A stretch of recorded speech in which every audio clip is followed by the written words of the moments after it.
Hello, lovely. We are on day 12 of looking at Atomic Habits by James Clear. And the reason we're looking at Atomic Habits is because if you are following me on LinkedIn, the chances are you are interested in making some kind of changes to your life. And any changes that you do want to make probably require some new habits. And we want to be as best prepared as we can to put those new habits into place. So, day 12, and at this point, we're into the third law of the book.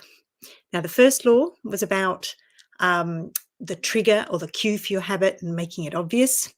The second law was about the craving that inspires you to act and about how you can make that attractive so you're not sort of resisting it so much. And the third law is about your response to that craving, actually doing the habit itself. And so this is all about trying to make it easy. The easier the habit is, the more attractive it will be. Now, I know that sounds obvious, but a lot of this stuff sounds obvious. But yet we seem to not, we seem to manage to make our habits so much more difficult than they need to be. So he starts off this chapter by talking about the difference between motion and action. So motion, Clear describes as kind of, when you're planning or strategizing, thinking about, learning things, all the things before you actually do the thing. So maybe you've done an outline of 20 articles that you want to write or something like that. Planning your route to go for a run. Anything like that counts as motion. And then there's action, which is when we actually do the thing. It's the behavior that will deliver an outcome. It is putting your running clothes on and possibly getting out the front door. It is writing one article. Now, I don't know about you, but I quite like a bit of motion. I can spend quite a lot of time planning, organising, thinking about how I'm going to do things, and actually doing the thing, well, a little bit less of that. So why do we do motion?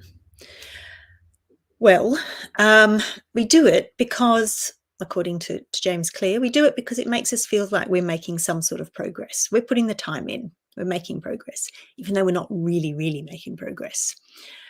And we're making progress without running the risk of failure. Because as human beings, we do not like to fail. It doesn't feel good. So we tend to avoid situations where we might be judged. So maybe I resist going for a run because I'm worried I'm not going to run faster than I did yesterday. So I'm going to fail in my eyes. And in fact, this morning was an example.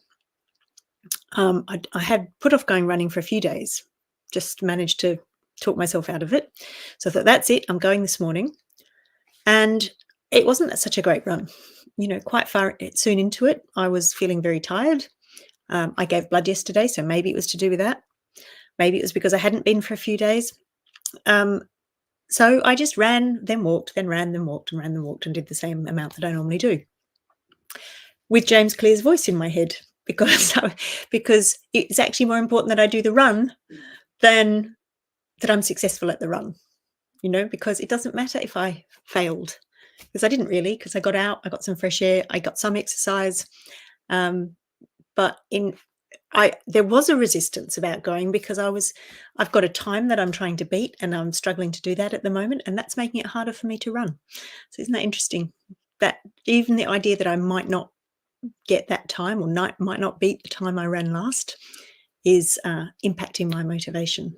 So I totally relate to what he says there, in that we are trying to avoid failure or delay failure. So his argument is that to master a habit, we need to have repetition, not perfection. You need to get your reps in. That's how your brain changes. So I need to go for the runs on the days that I say I'm going to go for the runs, whether I succeed in that run or not. Doing those reps is the most critical step, not getting the reps right. So there might be some things to think about there in terms of your own habits. And he talks about the fact that people often ask about how long does it take to build a new habit? And he says that's not the right question. It should be, how many does it take?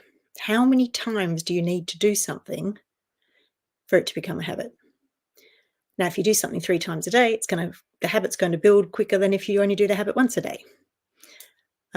And in terms of how many times, it's how many times you need to do it to counteract the habit you already have, because you've got to change your brain, right? So for some things, that might not take very long at all for you to do. But for others, if you see yourself as someone who's not a runner and you think about all the times you didn't run, it's going to take some time before you convince your brain that you are a runner.